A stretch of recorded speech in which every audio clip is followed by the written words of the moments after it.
Voter list का जहाँ तक सवाल है, उसके विरोध में बहुत सारे लोग हैं और वो इसलिए हैं क्योंकि अभी 1 साल पहले बिहार में चुनाव हुआ है, पूरे देश के साथ बिहार में भी चुनाव हुआ है।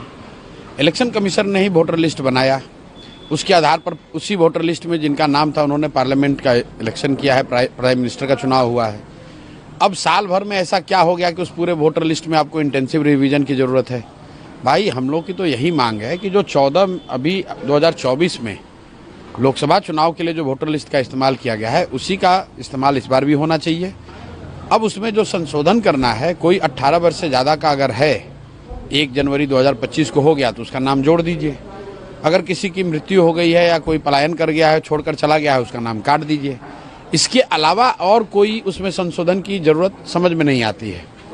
और अगर कोई ये कह रहा है कि भाई संशोधन इसलिए होना चाहिए कि कोई बाहर का आदमी आ गया है, घुसपैठिया आ गया है, तो मेरे भाई पिछले 1 साल से बिहार में तो एनडीए की ही सरकार है। तो क्या ये स्वीकार कर रहे हैं कि इनके सरकार के रहते हुए घुसपैठिए बाहर से आकर यहाँ बिहार में रह रहे हैं?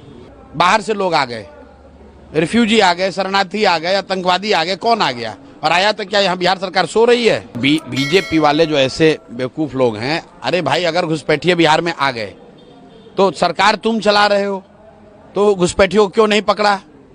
तो घुसपैठियों को क्या बीजेपी वाले बिहार में लेकर आए हैं? 50 लाख बिहार के बच्चे जो बाहर मजदूरी कर रहे हैं, क्या वो बिहार के लिए घुसपैठिए हैं? उनको मत का अधिकार होना चाहिए कि नहीं होना चाहिए? अगर कोई आदमी यहाँ से जाकर गुजरात में, महाराष्ट्र में नौकरी मजदूरी कर रहा है और चुनाव के समय में आकर यहाँ वोट करना चाहता है, तो उसको मत का अधिकार होना चाहिए कि नहीं होना चाहिए? तो क्या इलेक्शन कमीशन ये मान रहा है कि अभी जो 2024 में लोकसभा का चुनाव हुआ वो शुद्ध मतदाता सूची से चुनाव नहीं हुआ था? क्या इस देश की देश का पार्लियामेंट और प्रधानमंत्री का चुनाव अशुद्ध मतदाता सूची के द्वारा किया गया है? पहले इलेक्शन कमीशन ये स्वीकार करे कि जो 24 का मतदाता सूची था वो शुद्ध नहीं था। आप कह रहे हैं कि हम इलेक्शन मतदाता सूची को शुद्ध कर रहे हैं, तो अभी साल भर पहले भी तो आप ही ने बनाया था, तो क्या वो शुद्ध था? उसी से पार्लियामेंट के इलेक्शन कराए थे।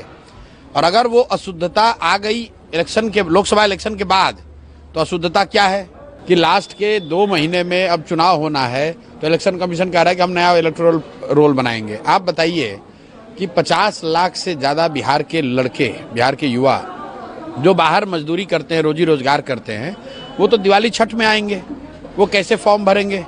मुझे किसी ने कहा कि वो इलेक्शन कमीशन कह रहा है कि उसको इंटरनेट पे भर देंगे।